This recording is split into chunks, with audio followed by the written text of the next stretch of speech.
What is going on, everybody? It is officially the greatest time of year, NFL draft season. With the regular season now done, it is officially draft season, so expect plenty of mock drafts and other NFL draft-related content these next few months.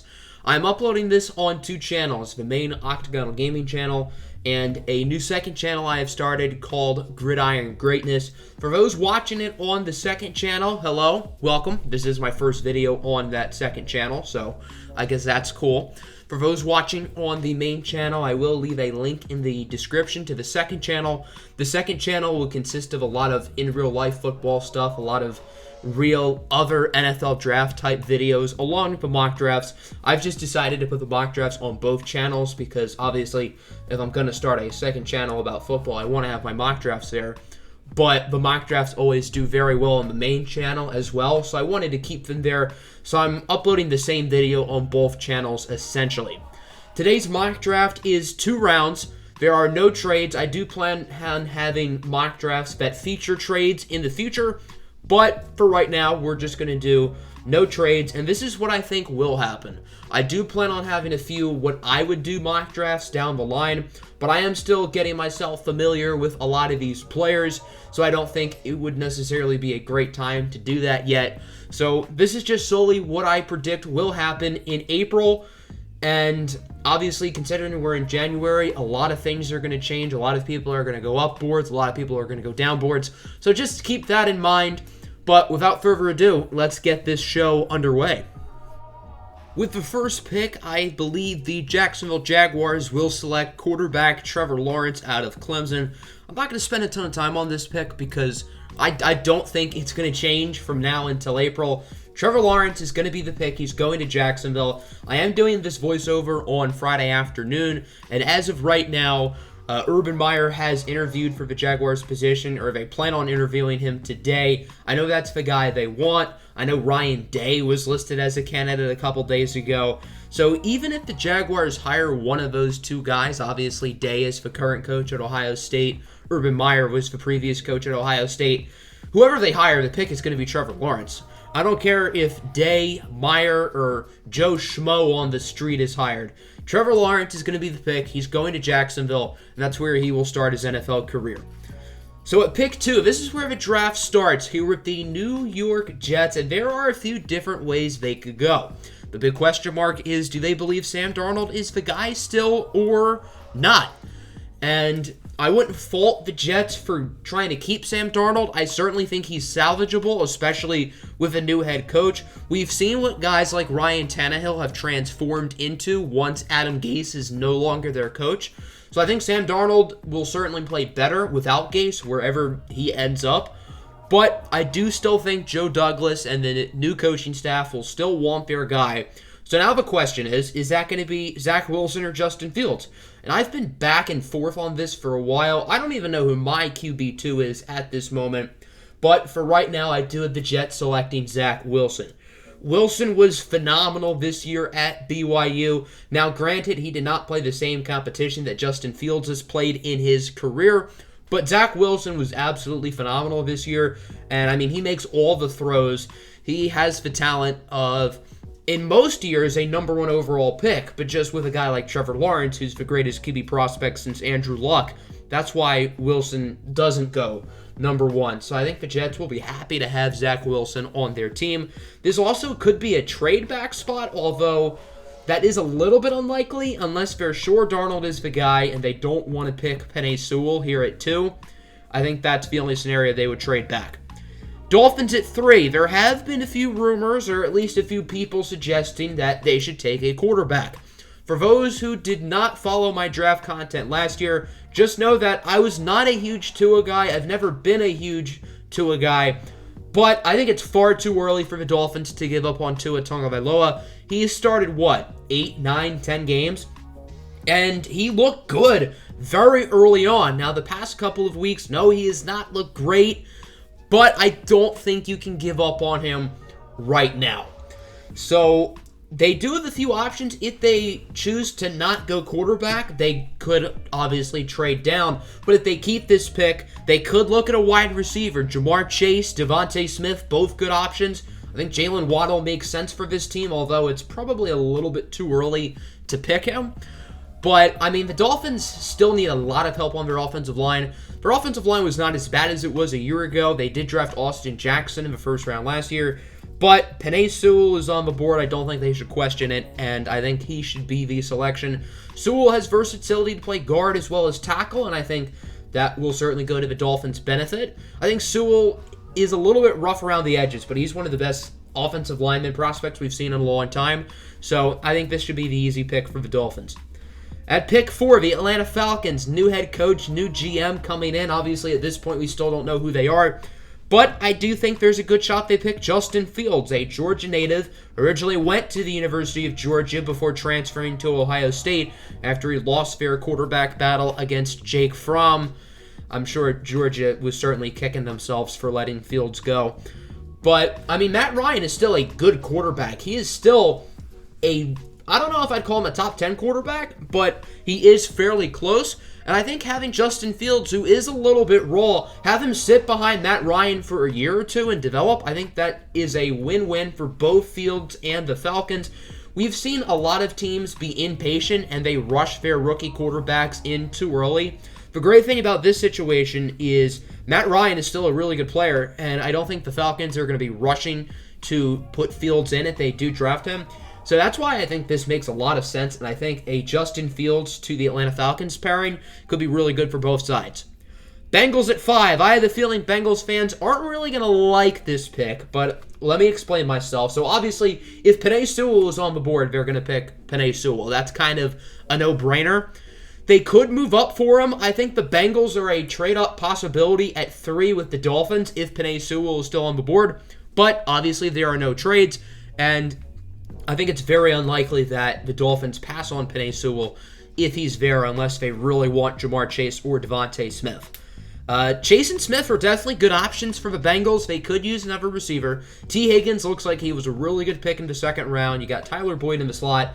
But they need another true outside receiver. A.J. Green just isn't really cutting it anymore, and he's not getting any younger. So Devonta Smith and Jamar Chase both make sense here, especially Jamar Chase, because him and Joe Burrow had such a dynamic connection at LSU. I think that pairing, bringing them back together would make a lot of sense.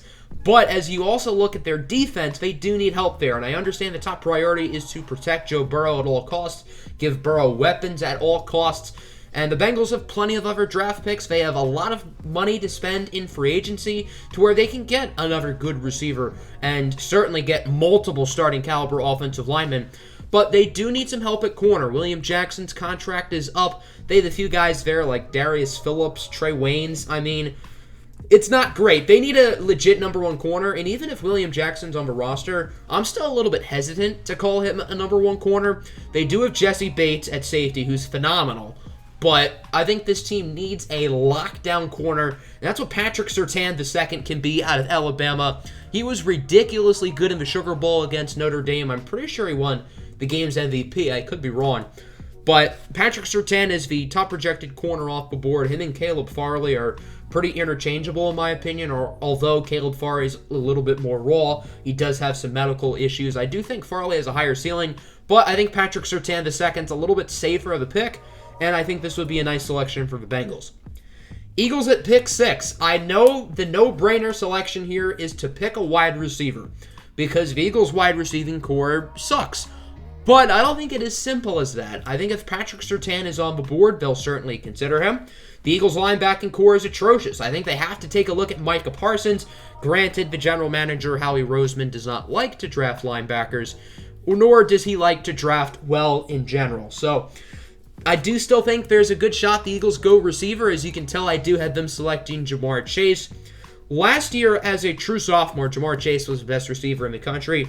Now, granted, he did have the Heisman Trophy winner, Joe Burrow, throwing him passes.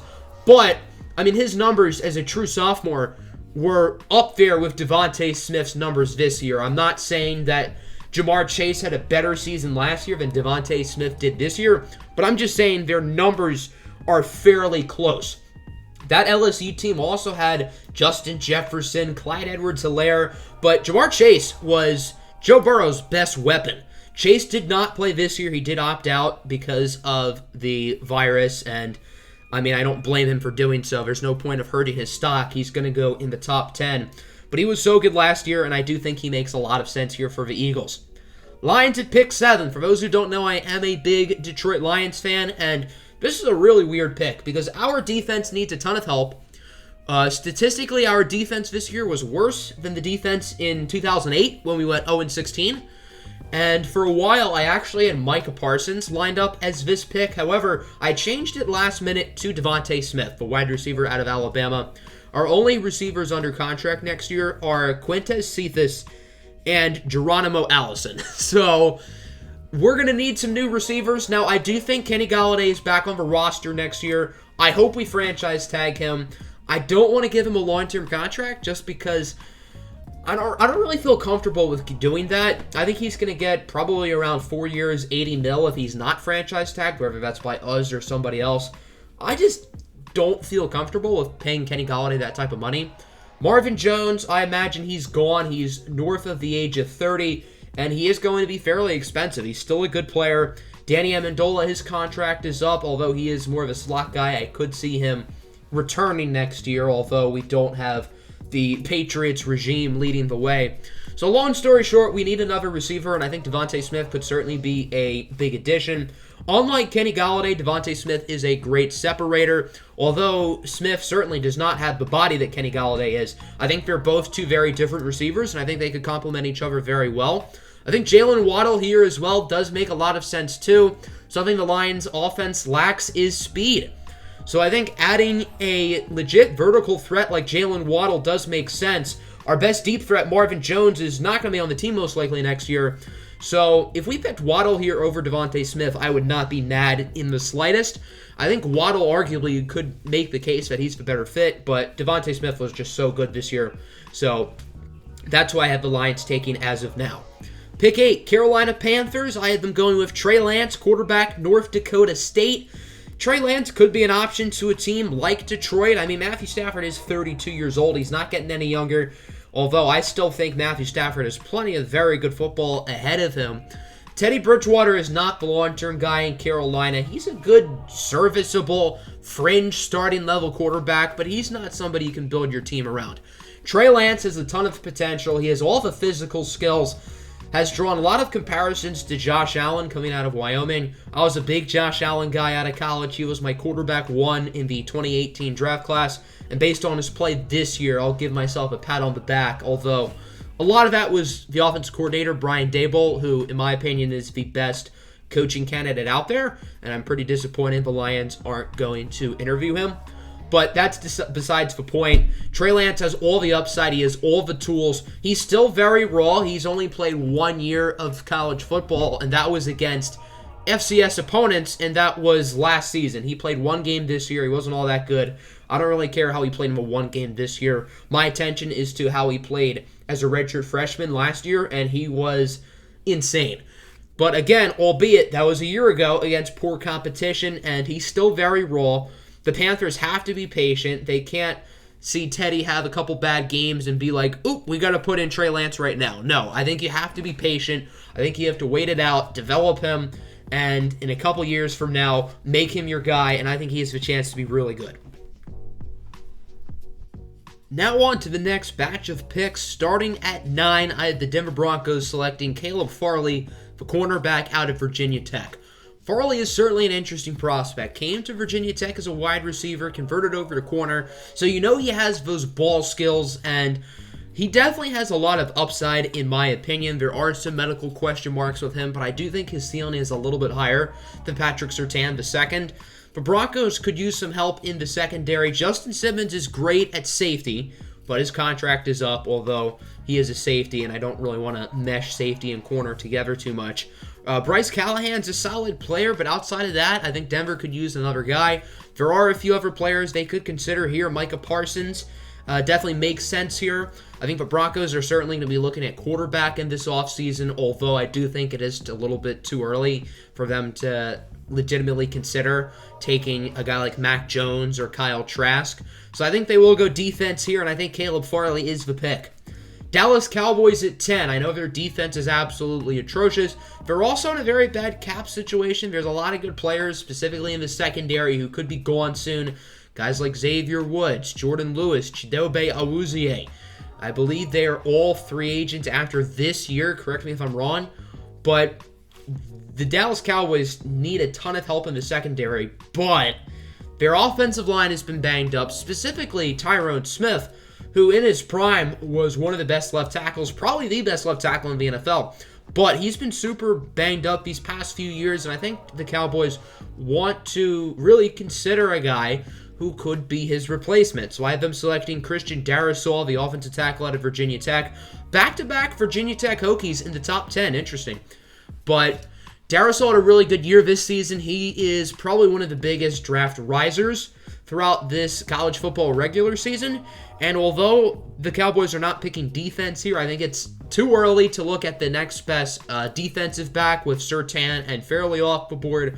They don't need linebacker. They could look at a pass rusher, but their offensive line has been so banged up, and we know how good this Dallas Cowboy team can be with a high-level offensive line.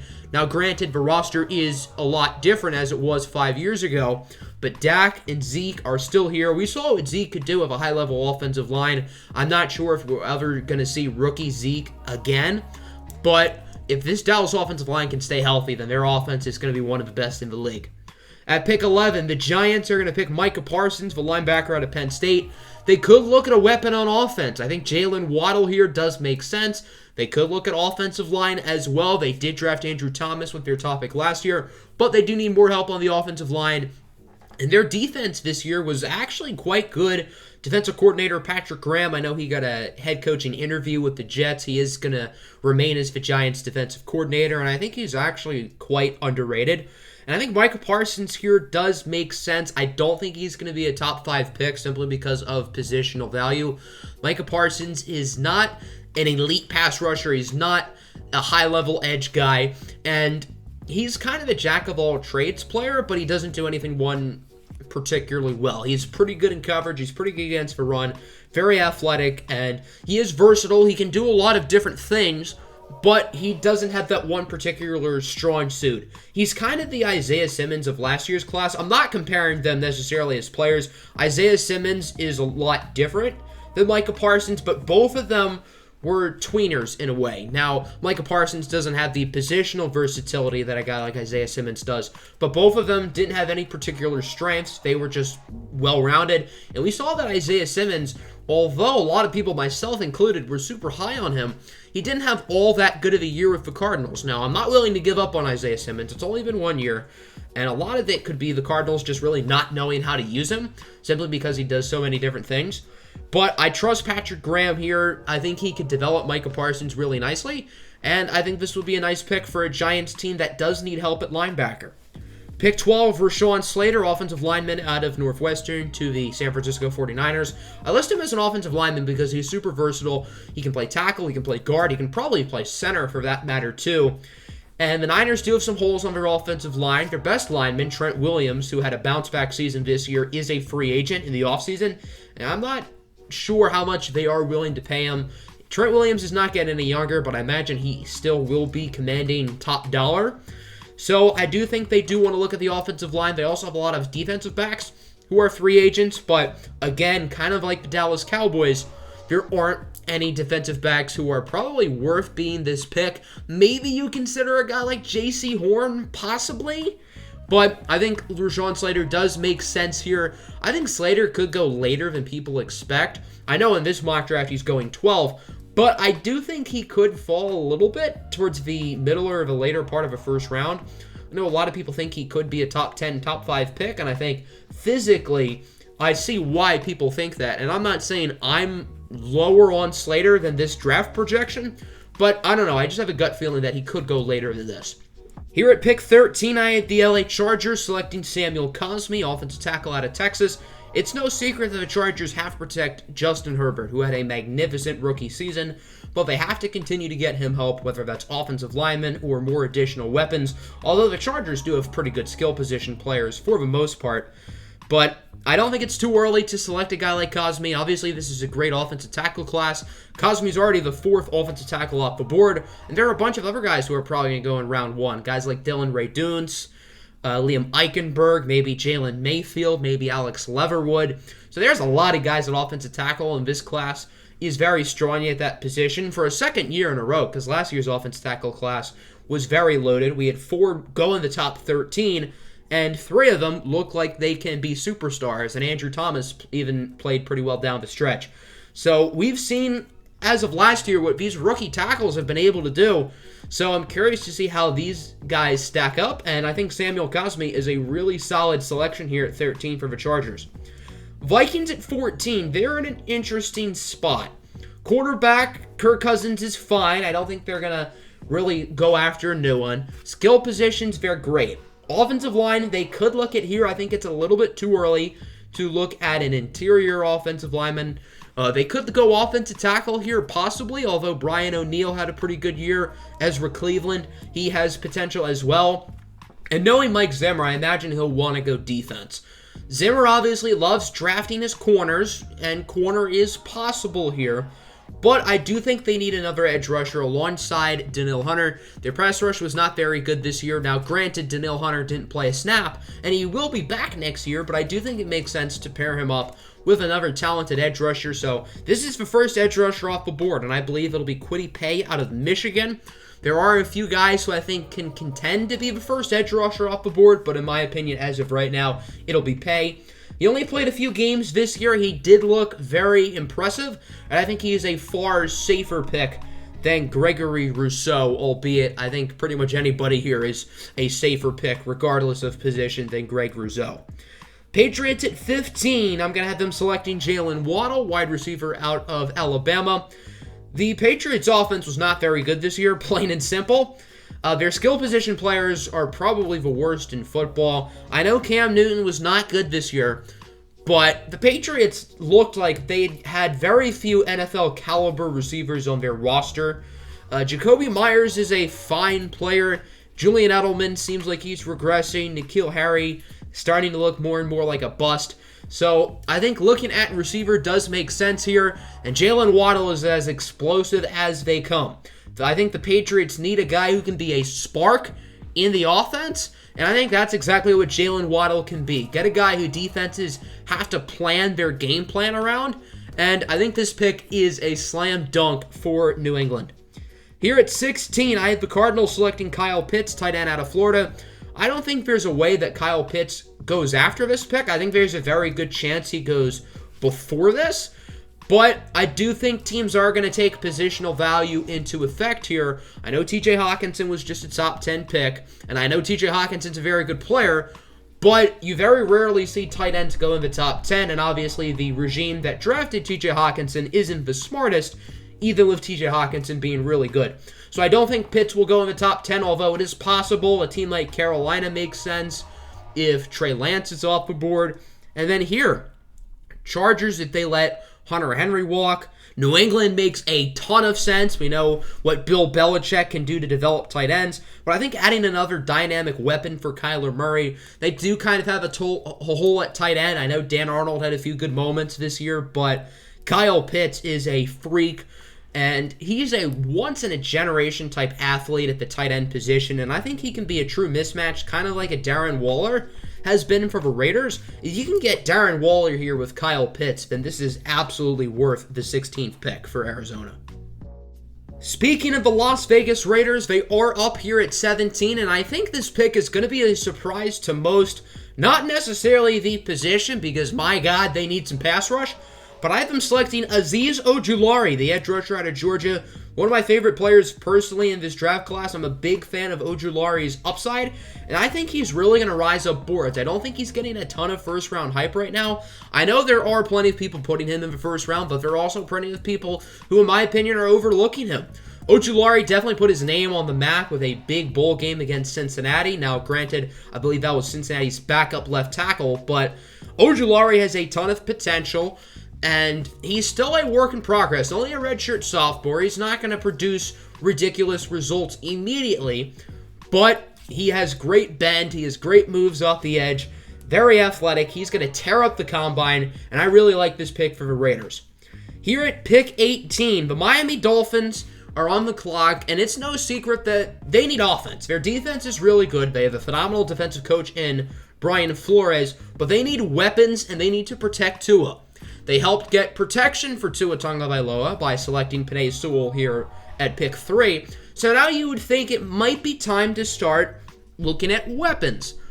But Gregory Rousseau is still on the board, and in my opinion, the Dolphins probably already feel like they're playing with house money, considering they already picked. So why not take a shot on a guy like Gregory Rousseau, who had a ridiculously good 2019, opted out for 2020. There are a bunch of question marks about him. He's super raw, he is super unpolished, and he's the true definition of a boomer bust. He could absolutely bust out, but if the Dolphins can develop him, and I trust the Dolphins more than a lot of other teams in the league, then Gregory Rousseau has the chance to be a game changer. Certainly the highest ceiling of the edge rushers in this draft class. Obviously, they could look at a wide receiver. Rashad Bateman, Terrace Marshall, Kadarius Toney, all good options. They could look at running back as well. Travis Etienne, Najee Harris could make sense at this spot. But I think with Gregory Rousseau on the board, with a player of his upside, he is top 5 upside in my opinion, and he's still here at 18. I think the Dolphins are going to pull the trigger. They could use a few more pass rushers anyway. Pick 19, we've got our 5th first-round quarterback, Mac Jones, going to the Washington football team. Now, every pick after 18 isn't finalized because the playoffs obviously haven't started yet, so this order after 18 is going to change. If Washington beats the Bucs today, or I guess tomorrow as of the time I'm doing this voiceover, but since this will be up on Saturday, that game is on Saturday. So if Washington beats the Bucs, then they will, I think the earliest Washington will be able to pick is 25. So if they win that game, they will not have this pick, but I'm using Tankathon's draft order, so Washington is here at 19, and it's no secret that they need help at quarterback. Their defense is outstanding, but they need a lot on offense. They could use a few more offensive linemen. They certainly could use some more weapons. Terry McLaurin is great. Antonio Gibson is great, but it's a pretty big drop-off after that. But, I mean, Alex Smith is a one-legged quarterback pretty much, and although he has certainly defied the odds, I think Alex Smith is like 5-1 as a starter this year. His only loss coming against the Lions, by the way, for what it's worth. But Alex Smith is just not the guy going forward, and although Washington's winning games with him, it's not that Alex Smith is a good player anymore, and I'm not trying to degrade Alex Smith. I absolutely think he should win Comeback Player of the Year, but they have to look at their future at quarterback. Mac Jones is still on the board. He had a really impressive season this year. Now, he did have the Heisman winner in Devonta Smith. He had Jalen Waddle. He had Najee Harris. He had a ridiculous offensive line. I get it. But Mac Jones is a really interesting QB prospect, and I think he makes sense for Washington here. Pick 20, the Chicago Bears. They're in a similar situation to Washington, a team that snuck into the playoffs, although they probably didn't deserve it. They don't have great quarterback play.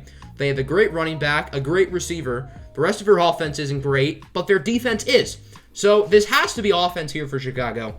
Mitchell Trubisky is not under contract next year, but with Mac Jones off the board, I mean, they could pick Kyle Trask here. They could, but I think after that bowl performance, I just can't see Kyle Trask going in the first round.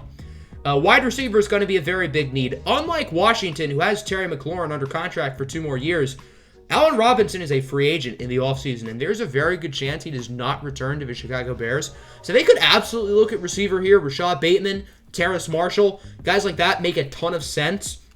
But their offensive line is also in a pretty bad position right now. So I have them selecting Jalen Mayfield, the offensive tackle out of Michigan. Mayfield is a little bit raw. You have to work on him. He's another guy, only a redshirt sophomore, but there's a lot of potential with him, especially in a division that features guys like Danielle Hunter, Preston Smith, Zadarius Smith, Kwity Paye coming off the edge. And, I mean, the Lions don't have much of a pass rush, but that's because they're the Lions. But you have to get guys who can protect your quarterback. You also have to get run blockers, especially with the emergence of David Montgomery this year, even with a pretty poor offensive line. If you can get a great offensive line, then Montgomery can be one of the best backs in the NFL. Pick 21, the Jaguars are back on the clock. They picked Trevor Lawrence. Now they have to protect Trevor Lawrence. Going with Dylan Raydun, the offensive tackle out of North Dakota State. The Jaguars' priority in the offseason has to be getting Trevor Lawrence help. I understand their defense was not great last year, but obviously neither was their offense. They went 1-15 for a reason. But they do have a lot of good pieces on defense. On offense, I mean, they hit a few guys. James Robinson was impressive. DJ Chark, Laviska Shenault, they're fine. The interior of the offensive line isn't terrible. Jawan Taylor has potential, but I think you got to get a franchise left tackle, especially with Cam Robinson off the books. They could look at Liam Eichenberg, who I think is a little bit safer of a pick out of Notre Dame. We know Notre Dame knows how to develop offensive linemen. Dylan Raydun hasn't necessarily played the best competition, but I do think this pick makes sense for the Jaguars. They have to protect Trevor at all costs. Colts on the board now at 22. I do have them going defense. Cornerback Eric Stokes out of Georgia. I think Stokes is going to go higher than a lot of people expected. I think he had a really solid season. I think he's a really good player. The Colts could use a little bit of help at corner. They do have talent there, and obviously their defense is the reason why they're going to be playing in a playoff game against Buffalo Bills. But I do think they could use a few more guys in that secondary, and I think Eric Stokes is really solid. Browns at 23. They did not make the playoffs because of their defense, and I do think they need some more guys, particularly at linebacker. They do have some very good players on defense, obviously headlined by Myles Garrett, who is a superstar, but they do need help at linebacker, and I have them going with Zathan Collins out of Tulsa. Zathan Collins had a ridiculously good season this year. He's a big man, and I think he can plug right in and become a starter. The Browns do have some young players on that linebacking core. Sione Takitaki kind of looks like a bust. Mac Wilson, Jacob Phillips. Those guys have potential. But I think using your first-round pick on a really good player in Zathan Collins makes a ton of sense here for the Browns. And at 24, another team who made the playoffs, not because of their defense, that being the Tennessee Titans, I have them going with Jalen Phillips, edge rusher out of Miami. Jalen Phillips is another guy who has all the physical tools. Certainly had a very weird college story. Was the number one player in his class, went to UCLA. Things didn't work out, and it really looked like he was totally off the NFL radar. Then he transfers to Miami and really rejuvenates himself as a potential first-round prospect. We know the physical skills, the physical tools are there. The production was certainly there this year, and the Titans need some more pass rushing. Harold Landry didn't take that step up that a lot of people were hoping for. So I think having a true edge rusher here in Jalen Phillips, who has a lot of potential, makes a ton of sense for the Titans. The Tampa Bay Buccaneers feel like certainly one of the more interesting teams headed into this draft because they have a really good roster from head to toe. So, in my opinion, I think a guy like Travis Etienne makes sense here. I mean, Tom Brady's going to be 43 years old next year, and although he has not really shown a ton of signs of slowing down, he will eventually regress. I know, hard to believe. So I think adding a true game changer at the running back position who makes plays not only as a runner, but as a receiver makes a lot of sense here for the Bucs. Some people think Travis Etienne's the best running back in the class. Some people think it's Najee Harris. But I think the best fit here out of those two guys for the Bucs is Travis Etienne because of his ability as a receiver. As Tom Brady gets older, his arm is going to get worse. He's going to want to focus more on the short passing game.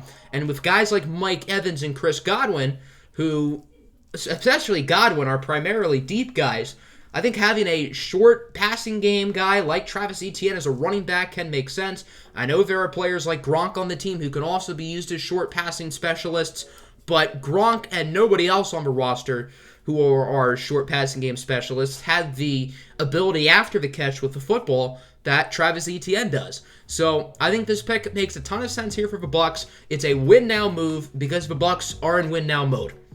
Ravens at 26. They let the board fall right into their laps, getting a very good value selection here in Rashad Bateman, the wide receiver out of Minnesota. The Ravens have certainly tried to get some receivers lately in the draft. Marquise Brown was a first round a couple years ago. They've used day 2 picks on guys like Miles Boykin, Devin Duvernay. None of those players are terrible, but none of them look like they're going to be high-level targets for Lamar Jackson. And Jackson needs a true number 1 wide receiver. Mark Andrews is a good tight end. Looks like J.K. Dobbins is going to be a great running back. But they need that guy at receiver who Lamar Jackson can fully trust. I don't think that's Hollywood Brown, but I do think that can be Rashad Bateman, who's been really good for the Minnesota Golden Gophers. I think he'd be a great fit here in Baltimore, and I think this pick makes a lot of sense. Pick 27, the New York Jets select linebacker Jeremiah Owusu-Koromola out of Notre Dame. I think a lot of people are going to be surprised that I have Zathan Collins going before Owusu-Koromola. I think they're pretty interchangeable, and I could certainly see Owusu-Koromola going before Zathan Collins, but this is another scenario with the Jets letting the board fall right to them, getting a very good value selection in Owusu-Koromola. CJ Mosley has been a disaster of a free agent signing. Although CJ Mosley hasn't played bad for the Jets, it's because he has pretty much not played in his first 2 years with the team. I do recognize that they need help on offense. They need receivers very badly. They could use some more offensive linemen. They could probably use to add another running back, but I think the value here is really good. The Jets have another early second-round pick, so why not take a guy like Owusu-Koromola here? Steelers at 28. Liam Eichenberg, offensive tackle out of Notre Dame. This just feels like a Steelers pick. Getting a guy here in the late first round, very productive out of the big-name school, and just stays on that Steelers offensive line for a decade and plays well. I could totally see that being the case here with Eichenberg. The Steelers do have a few big free agents on the offense. Juju Smith-Schuster, James Conner, their contracts are up. Probably not going to use this pick on a receiver. They could look at Najee Harris here. I don't think that's out of the question, but their offensive line is starting to get older. Alejandro Villanueva is not getting any younger. Marquise Pouncey, David DeCastro, they're all starting to get older.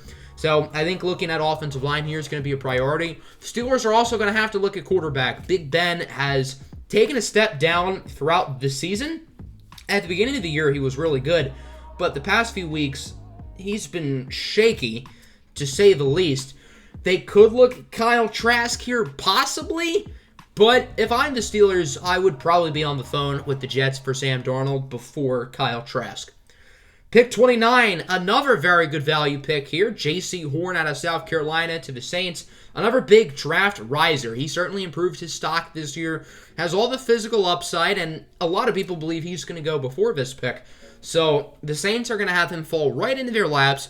I understand the only quarterback under contract next year who's probably going to be on the roster is Taysom Hill. Drew Brees is gone. He's going to retire. He was planning on retiring last year.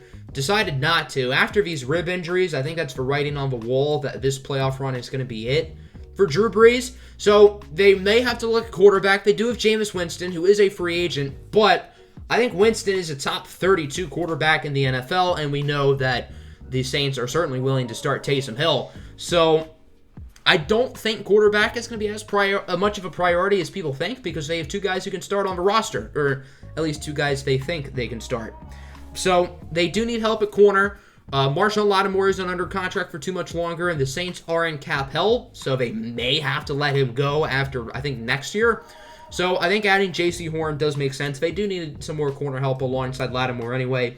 Pick 30, the Bills. I had a few guys I was considering here. I was looking at a few offensive linemen, linebacker possibly. Matt Milano is a free agent. They could look at a corner. But I have them selecting Joseph Osai, the edge rusher out of Texas. They need that dynamic pass rusher. They've had a few guys like Trent Murphy, Mario Addison, Jerry Hughes has been good for a while, but they also have to get their replacement for him. They don't have a dynamic edge rusher, and I think Joseph Osai has the chance to be that, so I think this will be a nice pick for Buffalo. Packers at 31. There are a number of ways they could go as well. They could look at offensive line. They could look at wide receiver. Aaron Jones is a free agent in the offseason, although I doubt they would look at running back here. I think they'd be okay with Jamal Williams and A.J. Dillon going into next year. But I have them selecting Nick Bolton, the linebacker out of Missouri. I think they could use some more help on the linebacking core. There are a few linebackers who could go in this range. They could look at a guy like Dylan Moses, Cam McGrone, Chaz Surratt. Probably McGrone and Surratt wouldn't go in the first round. But I think Nick Bolton here makes a lot of sense, and I think he'd be a nice pick for them. Then here at pick 32, there are a lot of different options here for the Kansas City Chiefs. The Chiefs have a very large amount of their core locked up, but that means they aren't really going to be flexible cap-wise, so I do think they kind of have to hit on some of these draft picks. And they're going to select Elijah Derry Tucker here, offensive lineman out of USC. Kind of like Rashawn Slater. I'm listing him as an offensive lineman because he's very versatile. He can play guard, he can play tackle, and I think those are two spots the Chiefs could look at. They will be getting Laurent Duvernay-Tardif back next year. He did opt out this season, but he's not getting any younger. And the offensive tackles, they do have a very good offensive tackle duo in Eric Fisher and Mitchell Schwartz, but neither of them are getting younger. So I think it makes sense to get some young youth on the offensive line. And I think Elijah Vera-Tucker here is very solid value. I know he is projected to go quite a bit higher in a lot of other mock drafts, so not bad here at 32 for the Chiefs. Remember, this mock draft is not over since I am doing 2 rounds. I do plan on going over the picks quicker, so stick around because we've got 32 more picks to talk about. As I said earlier, I am going to go through these picks a little bit quicker, but I do plan on talking about all of them. Starting with the Jacksonville Jaguars at 33. They're going to take Tyson Campbell, cornerback out of Georgia. They could go offense again. They could look at tight end, Pat Freiermuth, Brevin Jordan, both solid options. They could go back to the offensive line. They could look at a wide receiver, although I kind of doubt they would do that here.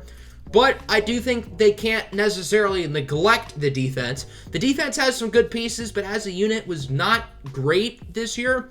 I think they have a nice pass rush duo for the future in Josh Allen and K'Lavon Chaisson. Miles Jack was very good this year. CJ Henderson had some good and some bad, but that's what you expect for a rookie corner. I think he's a good piece going forward. But I think they could use some help in the interior defensive line, could use some safeties, but I think they could really use another corner alongside CJ Henderson. So I'm going to have them take Tyson Campbell out of Georgia. 2 Georgia corners in the top 33. We had Eric Stokes going to Indy and Tyson Campbell going to their rival, the Jacksonville Jaguars. Jets at 34, Terrace Marshall Jr., wide receiver out of LSU. I'm a big Terrace Marshall fan. I think he should absolutely go in round 1. He certainly had to step up this year with Justin Jefferson and Jamar Chase not playing. And although LSU was quite bad this season, specifically the quarterback play, especially after Miles Brennan got hurt, Terrace Marshall played well. And I think he is worthy of a first-round selection at this point in time. So, very good value, in my opinion, for the New York Jets, who have to improve their receiving core. I like Denzel Mims a lot for the future. He didn't have a spectacular rookie season, but I don't think enough people are talking about him. I think he was very solid. He wasn't great, but he was good. And I think Terrace Marshall and Denzel Mims, along with Jameson Crowder in the slot, you can't forget about Jameson Crowder. He's really good. I think that can be a really nice trio at the wide receiver position going forward for the Jets. Here at pick 35, the Miami Dolphins select Kadarius Toney, wide receiver out of Florida.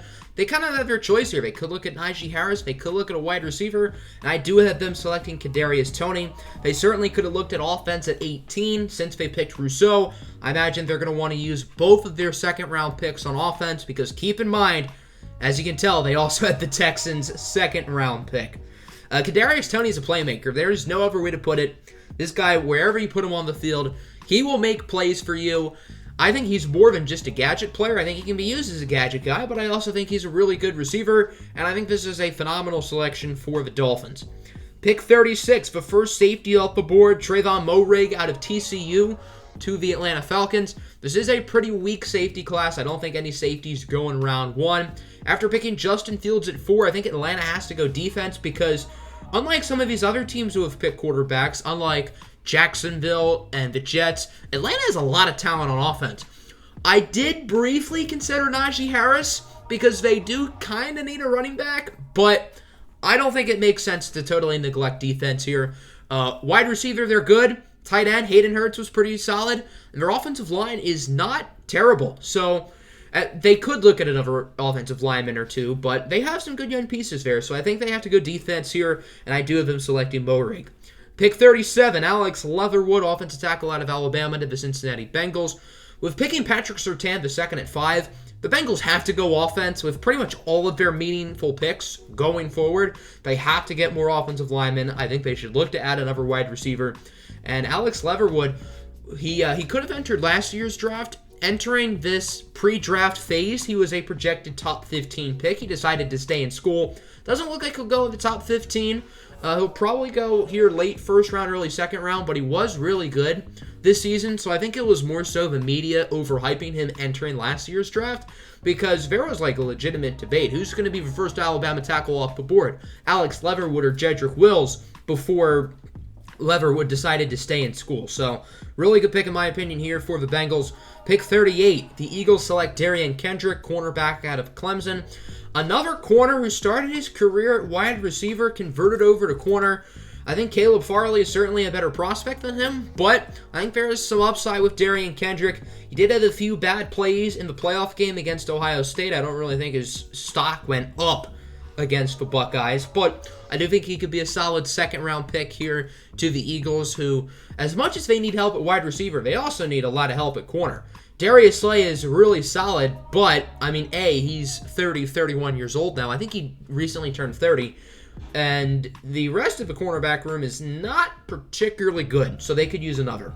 Here at 39, I have the Broncos selecting Christian Barrimore, interior defensive lineman out of Alabama.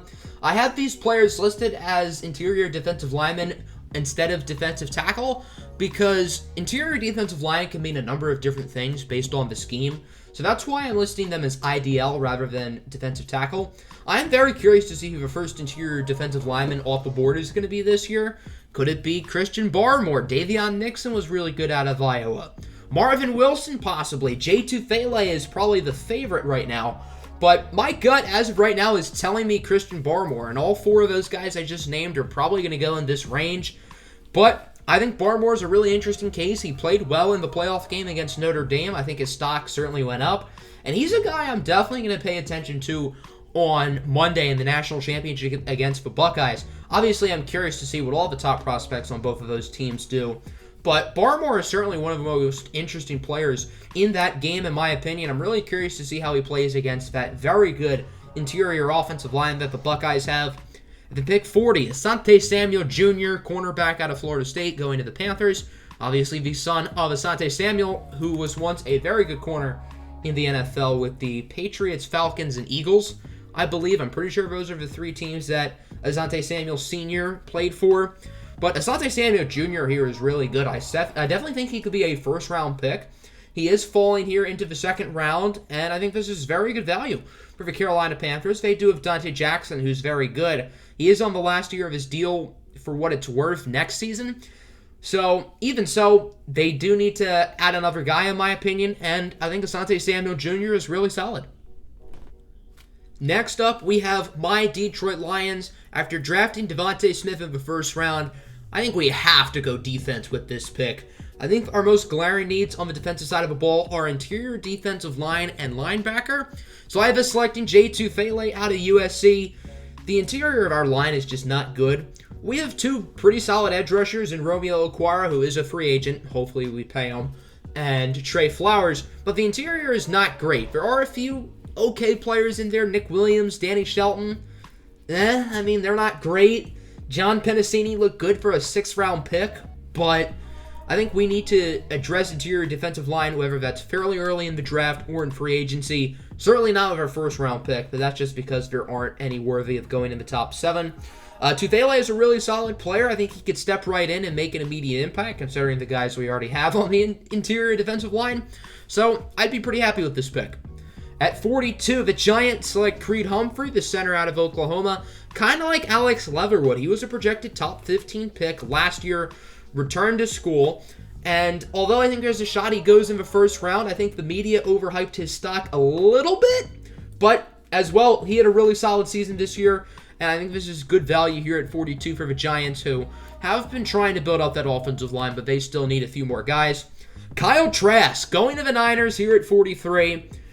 Now, we've seen a lot of mid-round quarterbacks flop in recent years, but if there's one team I would trust to develop a mid-round quarterback, it's San Francisco.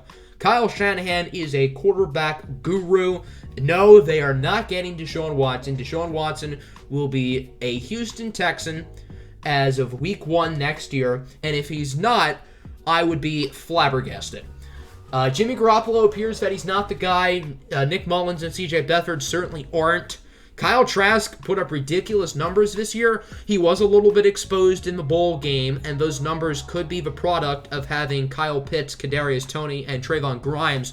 None of those guys played in the bowl game against Oklahoma, and obviously Trask, specifically early in that game, was not great.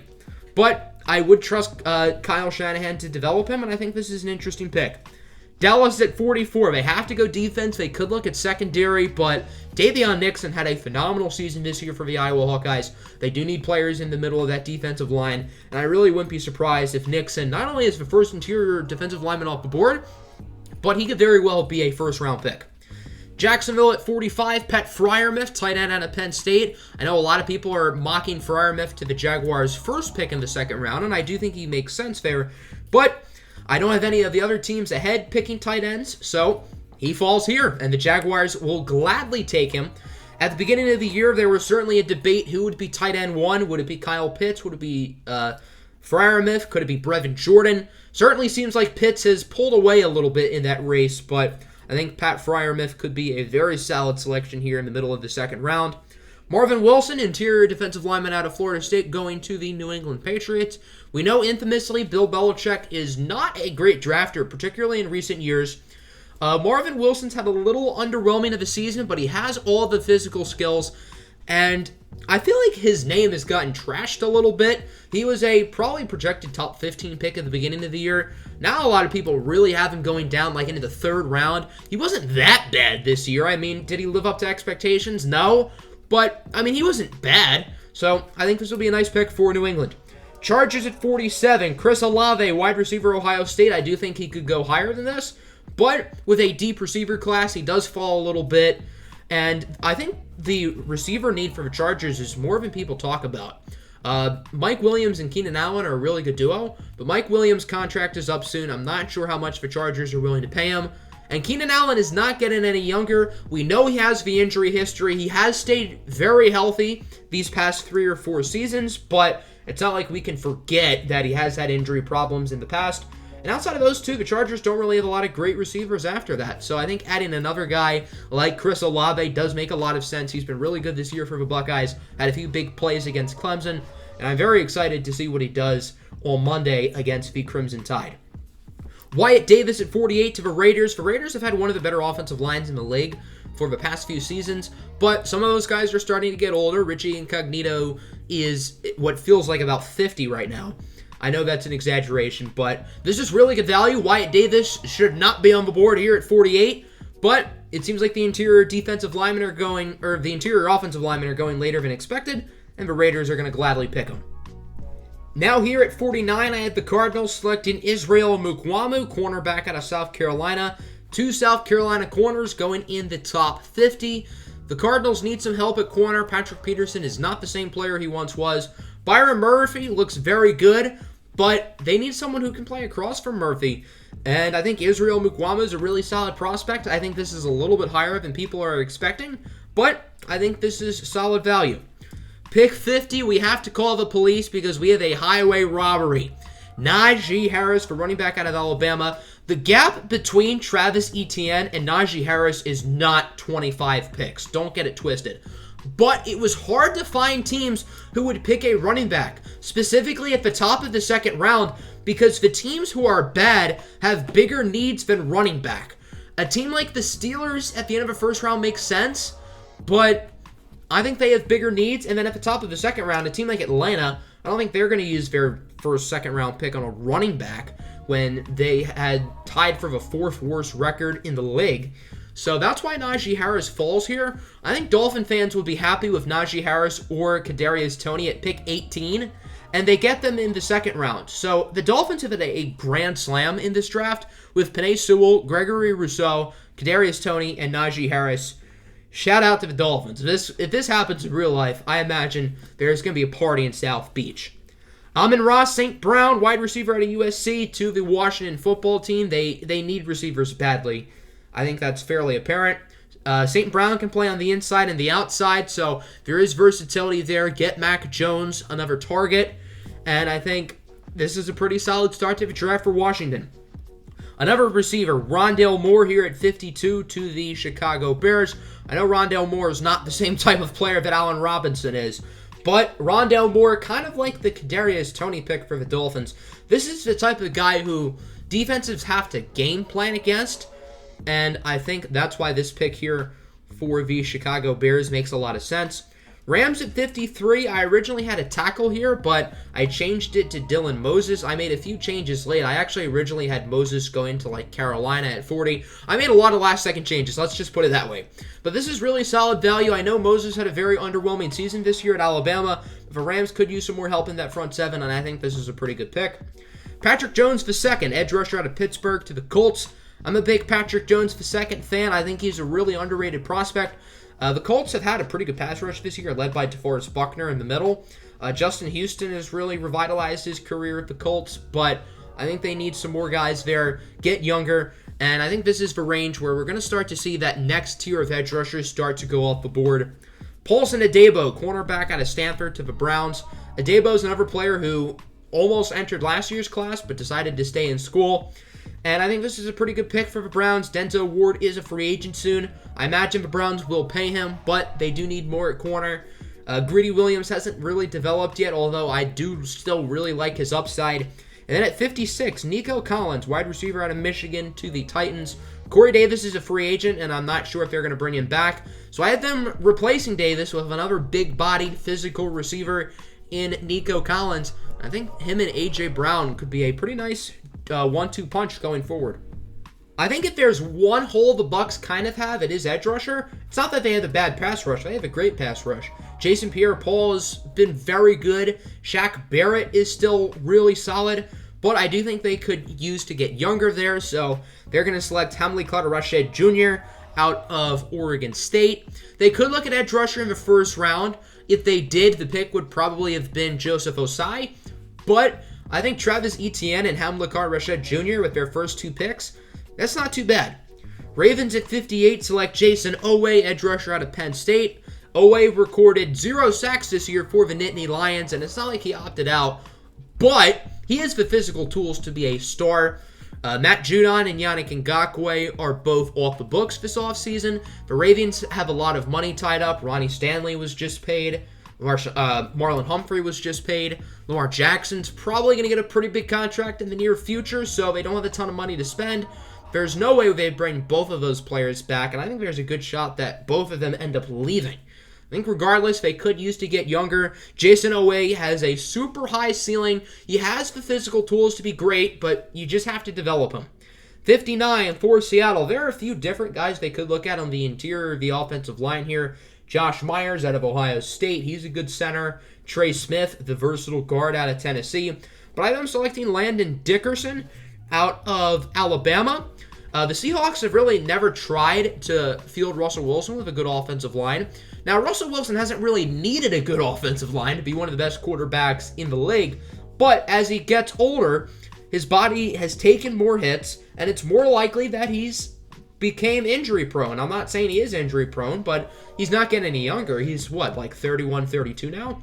I'm not saying he's going to regress in the near future either, but I do think it is a smart idea to really start to try to build the offensive line. So I'm going to have them go with Dickerson here. Steelers at 60. I have them picking Javonte Williams, running back out of North Carolina. There aren't any quarterbacks worth being picked in this range. Desmond Ridder just announced he's going back to Cincinnati, so he's not an option. Kellen Mond is interesting, but I don't think he's going to go in the first 2 rounds. So I do have them selecting a running back here in Javonte Williams. As I mentioned sometime earlier in the video, James Conner is a free agent in the offseason. I don't really see them bringing him back. I'm not saying that Conner and Williams are necessarily comparable players. And the Steelers have used a couple draft picks recently on running backs. Benny Snell, Anthony McFarland within the past couple years. I don't think either of those guys have the talent that Javonte Williams has. And I think this could be a pretty fun 3-headed monster in Pittsburgh, especially if Benny Snell keeps playing pretty solid, if Anthony McFarland can develop, and if Javonte Williams can prove to be a really good player in this league. Saints at 61, Elijah Moore, receiver out of Ole Miss. Moore had very good numbers this year for the Rebels, and I think not a lot of people are talking about him, but I mean, he had a great season this year. Why not have him as a top 2-round selection? So the Saints do need some more guys at the wide receiver position, and I think Elijah Moore makes a lot of sense. Buffalo at 62, I have them selecting Shaun Wade, cornerback out of Ohio State. Wade is a primary slot corner. He was great in the slot a season ago with Jeff Okudah and Damon Arnett on the outside. Wade moved to the outside this year, and it wasn't great. So his stock has certainly taken a tumble, but the Bills could use a nickel corner. I know Tre'Davious White has played in the slot, but he's too good not to have on the outside, and obviously he's been playing on the outside for the Bills. So I do think they need a guy that they can just plug into the slot, and we've seen Shaun Wade play at a very high level in the slot. Packers at 63, they select Levi Onwuzurike, interior defensive lineman out of Northwestern. Kenny Clark is great, but they need more. Rashawn Gary looks like he's a good player, but I think they need some more guys with their hand in the dirt who can go after a quarterback and stop the run, and I think this is solid value for Onwuzurike. Chiefs at 64, the final pick of the day. I have them selecting Hamza Nasir-Ladin, linebacker, safety. He's super versatile. I originally had Jabril Cox out of LSU, the linebacker, as this pick, but I changed it at the last second to Nasir-Ladin. He's had some injury stuff in the past, but he's a really interesting player, and I think this will be a fun pick for the Chiefs. I really like Hamza Nasir-Ladin, and I think this will be a fun pick. Hope you guys enjoyed the episode. Mock Draft 1.0 is in the books. If you are new to the channel, regardless if you're watching on the main channel or the second channel, I would appreciate a like and subscribe if you have not already. And I'm out. Peace.